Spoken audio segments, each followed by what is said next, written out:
Hey, good morning, everybody. This is John, of course, and excuse me. Hope you're all doing well and staying safe, and and just plugging away. So doing the same here. And I in terms of grading, I graded all the module 3 milestone assignments that I had received as of Friday night. I did see I have a few more to review and grade, which I will do as soon as I can this week. But anyways, if due to work situations or whatever, I know that we're kind of in a strange time right now, and uh, we're just kind of feeling our way through this. Please, I know some of you have, but please feel free to reach out. I want to work with you. Just let me work with you and reach out, and let's work on this together. So, uh, the I told my wife the other day that I'm not trimming this beard until we're done with this quarantining thing. So uh, that's why it's getting a little out of control. But so that explains that. And then my youngest son dared me to basically shave my head, and I did. This well, not that I have a lot of hair to work with, but I went ahead and sort of shaved it. This is actually with about 4 or 5 days growth, and without realizing that I still have some teleconference or video conferences with work to navigate through. So we're navigating through all that the best we can. So I want to talk briefly about the discussion question this past week, the HIPAA one. I'll talk a little bit about the milestone 3 assignments and assignment, and then I want to talk a little bit about the economics and business of healthcare. Um, First, with respect to the discussion question, just as a reminder, this was the HIPAA discussion question, whether you're presented with two different scenarios related to a possible use or disclosure of protected health information, and you were asked the question whether or not it was a breach. And so I tried to steer you and point you in the right direction in terms of how to think through this from an analytical standpoint. And it's really kind of harkens back to this concept we've been talking about each week, which of legal analysis, which is this IRAC method of analysis. First, state the issue. Issue is given to you in the discussion question. What is the rule? What apply the facts to the rule? That's the A. And then what is your conclusion? And again, as I've said before, I'm not interested in necessarily a right or wrong answer. Sometimes there is a right or wrong answer, but I'm more interested in what is your analysis, and are you going through that process? I remember, I may have mentioned this already, but I remember my sophomore year of college, I had a physics professor that every class he'd say, physics is actually really easy. It was not easy for me. I'm sure for many of you it was easy, but it was not easy for me. But he would say, look, for any problem that we do in physics, there is a formula for it. So he said, you get the right formula, plug in the numbers, turn the crank, and you get your answer. For some reason, that was difficult for me to understand. It was a long time ago, but I was not very good at that. But that's science and math. Legal analysis is very similar from the standpoint of you have a methodical process to follow. So very much the same as you would with a physics problem or a math problem. The formula is given to you. It's the IRAC method of legal analysis. What's your issue? What's the rule? Apply specific facts to the rule and come out with your conclusion. Turn the crank, come out with your conclusion. So very, very similar concept. Now, the rule in this discussion question, I have it right here. I just want to call it out. So it's the regulation. The term breach is a defined term in the privacy rule at 45 CFR 164.402 or 402 or 408. But I provided a link, and it means the acquisition, access, use, or disclosure of protected health information in a manner that's not permitted by the privacy rule, that compromises the security or privacy of the protected health information. So, A, there's got to be an acquisition, access, use, or disclosure of protected health information. Okay. B, it's got to be in a manner that's not permitted under the privacy rule. And C, it has to be an acquisition, use, access, use, or disclosure that actually compromises the security or privacy of the PHI. So that's your starting point in terms of the rule. But then this is a very complex definition of breach. Then you have three different exceptions. So breach excludes, so these are the different scenarios that would not be considered a breach. Number one, I'm not going to read them all, they're very long, but basically the first one, any unintentional acquisition, access, or use of PHI by a workforce member.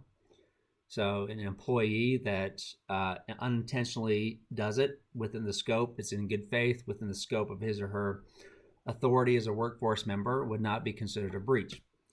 The second, any inadvertent disclosure by a person who is authorized to access PHI to another person authorized to access PHI, and it's not disclosed further in a manner that's not permitted by the privacy rule.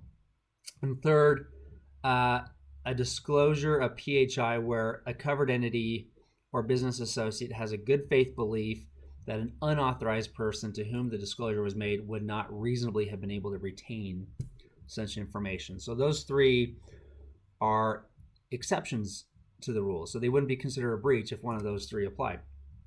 And then the definition gives you some factors to consider. So in any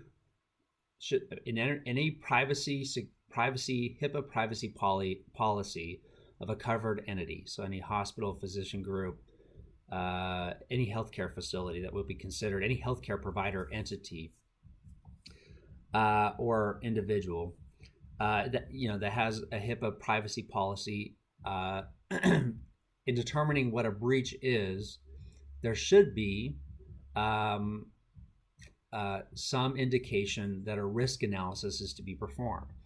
So that's so if there's an unauthorized use or disclosure of PHI, that is not a breach by itself. There has to be a risk analysis performed, which would include an analysis of those three exceptions, but also include an assessment of these factors: the nature and extent of the PHI involved, including the types of identifiers and likelihood of re-identification. Second, the unauthorized person who used the PHI or to whom the disclosure was made. Three, whether the PHI was actually acquired or viewed. And four, the extent to which the risk to the PHI has been mitigated. So those are factors to consider in when you're analyzing whether or not a breach has even occurred. So that is important to consider, and there are several references in that definition of breach to secured or unsecured PHI. Remember, the unsecured PHI means that the data was, and this is part of the rule, or part of the definition, means that it's basically not encrypted. So if you have secured PHI, that is also something to consider in determining whether a breach has occurred. So those are the things that need to be part of the analysis there in determining whether a breach has actually occurred. And that's a good segue into this milestone 3 in the Ituraldi case. If you're disappointed in the grade that you got in your first draft of this, please do not be, because this is very normal. This is the way it goes with every single class. This is a learning process for everybody, and and it's a matter of just sort of uh, um, employing that method of legal analysis in your paper. So that legal component section should be very should have contain a very similar process to this. What are the legal issues? Well, we know for sure one legal issue is the medical negligence claim against Dr. Ricketson. So what is negligence? What are the elements of negligence? There are four. What are the rules of each of those? Apply the facts to each of those rules. Come out with your conclusion. There are also legal issues, or at least one, pertaining to the hospital. So be sure to include that. So, anyways, I don't mean to harp on that every week, but that to me, that is the number one most valuable thing you can take away from this class is sort of this concept of thinking about legal and ethical issues in a critical manner, and there's a very methodical way to do that. So if you have any questions about that, of course, please reach out and we can talk through it. So I want to talk briefly about the economics of healthcare, the business of healthcare, and this is obviously changing. You saw the $2 trillion stimulus package that was recently enacted. Part of that, in fact, I think $350 billion of that is intended to go to healthcare workers, healthcare hospitals, and other types of healthcare facilities. So there's the economics of healthcare is very interesting right now. In the sense you have hospitals that are being overrun, that are have increased costs, of course, and maybe struggling in some aspects. Now you have anything outside of hospitals. You have physician groups, primary care groups, other specialty groups that may be considered non-essential or may only provide elective procedures that are really struggling right now. I have some physician group clients that are really trying to figure things out right now because in many states, this elective procedures are put on hold, and they're trying to figure out and navigate through a lot of the stuff that's come out on telehealth. So it's kind of an interesting time with respect to the economics of healthcare right now. So how do healthcare workers, healthcare providers get paid? This is always a big topic discussion, particularly in an election year, which I have forgotten that it is an election year amidst all the other news going on around the world and what we're dealing with. But you've got issues like, okay, is there a single payer system? Does that work the best? And or do we sort of enhance the Affordable Care Act, or do we just go straight private? There are so many different scenarios, so many different models around the world that you can easily get caught up in the politics of how to actually pay for healthcare. But the way we have it now is the way I view it.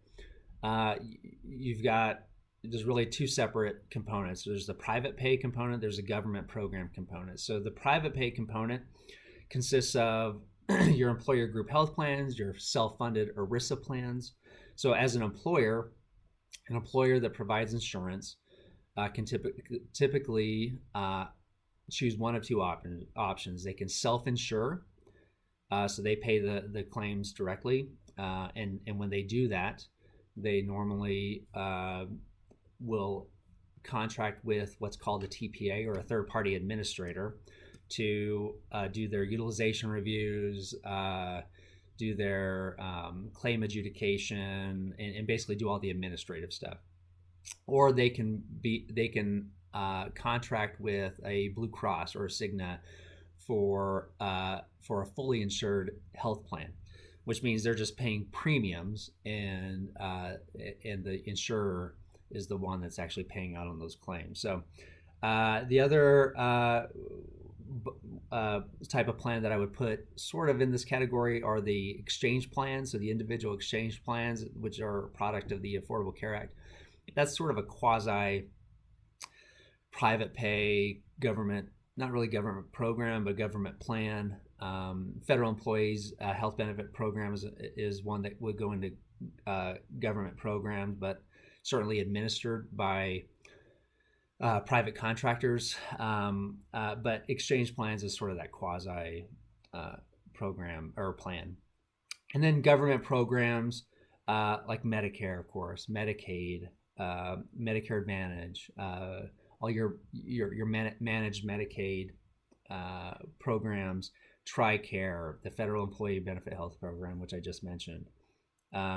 It's really important to understand the difference between these two because different sets of laws govern different programs. So, for the government programs, things like the False Claims Act, the Anti-Kickback Statute, the beneficiary inducement program, which is just or a law which just governs Medicare and Medicaid program issues. Those laws apply to certain government programs, but do not apply to private insurance programs or plans, and so it's important to understand the distinction between the two. And then stuff that's really come up big, and I really think is the future of healthcare, are things like population health, integrated care. Those are paid in a variety of different ways. You may be familiar with ACOs or accountable care organizations, which are sort of these shared savings programs when you've got different specialty providers, facilities, primary care providers all getting together to provide care to a certain defined group of patients, and take on that risk, whether it's upside risk or downside risk, depending on how they can control their costs and provide quality care. Medicare Advantage programs, at least for the Medicare Advantage organizations, are structured very similarly. So there's that piece. The business of healthcare, just a couple things I want to talk about. First, the corporate practice of medicine doctrine, which I believe is referenced in your text. Not all states, this is a state law issue, not all states employ this, but many do. It essentially says that a corporation cannot employ physicians to provide professional services. So it starts with the premise that no one but a licensed physician can provide professional services. Corporations cannot do that. Now states make exceptions to that. So what if a physician group wants to provide services, they can certainly form a corporation. They can form a professional corporation. They can form a professional limited liability company, a professional entity. Some states allow them to form non-professional entities to provide those services. But what it basically says is that like Walmart cannot go hire a physician to provide professional services, right? Because the theory is that they don't want Walmart, the employer, to direct and to be over the professional judgment of a physician. So, it's really kind of an archaic rule that's been around for a very, very long time. Like I said, not every state follows the corporate practice of medicine doctrine. Florida, for example, does not. There are many that do. Colorado, Arizona does. I think there are about 20, 25 that do or do not, and the rest that do. So in some fashion, the rule varies from state to state. So that's important from a sort of a transactional structure standpoint, because the question then becomes, well, how can Walmart, which is sort of in the news now for creating these healthcare clinics, how can they do that then? How can they employ these physicians and provide those services? Well, the answer is they don't. What normally happens is that to not get around, but really sort of comply with corporate practice medicine laws in states, uh, professional or just regular corporations or companies uh, will engage what we call the friendly physician model. So there will be one physician that is the sole owner of the actual professional entity that will provide services. And what will happen is that the corporation will enter into a management services arrangement to essentially manage the entire operation, the administrative side of the operation of the practice, and will get a fee for that and basically get the revenue from the practice uh, and provide those administrative services. However, the owner, they call it friendly physician, so the owner is the physician and really sort of directs all of the professional care, the clinical care of the practice. And so, and there are other documents and things to consider in that sort of model, but that's essentially the gist of it. So just a few other. I think we'll talk about sort of fraud and abuse laws a little bit later, but um, just a few to keep in mind. Things like no fee splitting. Some states, many states, have laws prohibiting essentially physicians splitting fees with non-physicians in exchange for referring patients, and then that kind of evokes the thought of other laws, things like the anti-kickback statute. So, providing any sort of remuneration or anything of value to somebody in exchange for patient referrals that are payable under a federal health care program. That's actually a criminal law under the anti-kickback statute. And then Stark Law, which we'll talk a little bit about later, which just really applies to the Medicare program. So, anyways, that's all I have this week. Again, please stay safe. Please let me know how I can help best support you, and let me know if you have any questions at all. Have a great week.